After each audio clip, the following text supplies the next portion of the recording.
अकोल्यात एक असं दुकान होतं ज्यात दररोज अनेक महिला सौंदर्य प्रसाधनाच्या साहित्य खरेदीसाठी येत होत्या.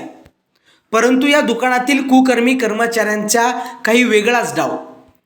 महिलांशी ओळख करायची, नंतर जवळीक साधायची आणि एवढ्यावर न थांबता प्रेमाचं जाळं पसरवून काहींना त्यात अडकवायचं आणि नको तसले प्रकार करायचे. हा धक्कादायक आणि संतापजनक प्रकार उघडकीस आल्यानंतर महापालिका प्रशासनाने तातडीची पावले उचलली. 2 दिवसात कॉस्मॅटिकच्या नावाखाली महिलांना ब्लॅकमेल करून त्यांचं शोषण करणारं हे दुकान उद्ध्वस्त करण्यात आलं. दोषींना सुद्धा ताब्यात घेण्यात आलं. बुधवारी अतिक्रमण विभागाने पहिली कारवाई केली, तर गुरुवारी पुन्हा बुलडोझर चालवत दुकान पूर्णपणे जमीनदोस्त करण्यात आलं. ही घटना समोर आली ती अशी की कोतवाली पोलिसांनी पीडितेच्या तक्रारीवरून मुख्य आरोपी रेहमान तेली व त्याचा भाऊ मोहम्मद आसिफ, चंदू वानखेडे आणि इम्रान उर्फ गॅरेजवाला यांच्या विरोधात गुन्हे दाखल केले. यापैकी मोहम्मद इब्राहिम उर्फ बाबू आणि चंदू वानखेडे यांना अटकसुद्धा केली. या दोघांना 5 दिवसांची पोलीस कोठडी देण्यात आली. दरम्यान पोलीस तपासात जी माहिती समोर आली ती अत्यंत धक्कादायक. आरोपींनी कॉस्मॅटिक दुकानाचा आडोसा घेत महिलांशी ओळख वाढवली, त्यांना प्रेमाच्या जाळ्यात अडकवलं आणि वारंवार त्यांचं लैंगिक शोषण केलं. पीडितेचे अश्लील व्हिडिओ तयार करून ब्लॅकमेलिंग करण्यात आली. इतकंच नाही तर धर्मांतरणाची धमकी देऊन दिल्याचंही सध्या उघडकीस आलं. यातील मुख्य आरोपी असलेला रेहमान उर्फ मोहम्मद मुस्तफा तेली याला न्यायालयाने सोमवारपर्यंत पोलीस कोठडीत ठेवण्याचे आदेश दिले. आरोपींचे मोबाईल फोन जप्त करण्यात आले.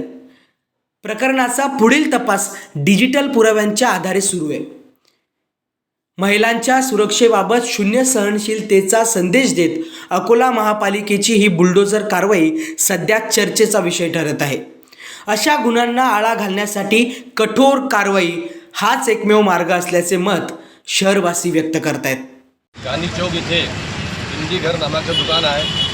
तिथे जे घटना घडली ते अत्यंत दुर्दैवी घटना आहे. या शहरामध्ये अनेक ठिकाणी असं आहे, हे तर फक्त आता आपल्याला माहीत झालं की असं इथे प्रकार घडलेला आहे. एका मुलीचा शोषण करणं, लव ज्याचा हे प्रकार आहे, त्याच्यासोबत त्याला ब्लॅकमेल करणं हे प्रकार शहरामध्ये चालू आहे.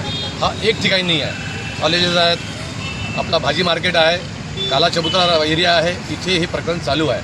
माझी SP साहेबाला विनंती आहे की हे जे प्रकरण आहे यामध्ये एक मुलीने जे रिपोर्ट कंप्लेंट केलेली आहे, 4 मुलं आहेत, म्हणजे त्या 4 मुलांना त्याचं शोषण केलेलं आहे. म्हणजे याच्या मागे आणखीन किती लोक असणार, ती ही जी आहे ही घटना जी घडलेली आहे याची जांच करणं खूप आवश्यक आहे. मोठा रॅकेट आहे हा, काही लहान काही प्रेम प्रकरण नाही आहे. मुलीला तिथे जाणं, तिथे CC कॅमेरा लागलेला आहे. आम्हाला जी माहिती भेटली तिथे CC कॅमेरा लागलेला आहे. त्यामध्ये जेव्हा आपण ते चिडू देतो, हे देतो, त्यांच्यासोबत अभद्र व्यवहार करणं आणि नंतर ते CC कॅमेराला घेऊन त्याला ब्लॅकमेल करणं हे तिथे कारभार आहे. त्या मुलीसोबत आम्ही बोललो, त्याच्यावर खूप अन्याय झालेला आहे. आणि आम्हाला SP साहेबांची आम्हाला विनंती आहे की साहेब, हे जे गुन्हा झालेला आहे हा मोठा रॅकेट आहे, याच्या मागे मोठे लोक आहेत आणि या शहरामध्ये अनेक ठिकाणी चालू आहे. हे बंद झालं पाहिजे, ज्याच्यामुळे या अकोला शहरामध्ये तेढ निर्माण होत आहे धर्मामध्ये त्यांच्यावर कार्य झाले पाहिजे. आणि आयुक्त साहेबाला माझी विनंती आहे की जी जागा आहे, आम्ही तिथे गेलो होतो, काही लोकांचं म्हणणं आहे की ती मस्जिद जागा आहे. ती मस्जिद जागा किती आहे, त्या मस्जिद जागामध्ये जे दुकानं लागली आहेत ते अवैध आहेत की अवैध आहेत, ते सर्व अतिक्रमण आहे. ते पूर्ण अतिक्रमण निघाला पाहिजे, कारण की शहरामध्ये अनेक ठिकाणी असं अतिक्रमण करून त्याच्या माध्यमातून लव ज्याचा प्रकार चालू आहे यावर कुठेतरी हे बंधन यावर कुठेतरी कारवाई झाली पाहिजे, ही आमची आयुक्त साहेबाला आणि SP साहेबाला विनंती आहे.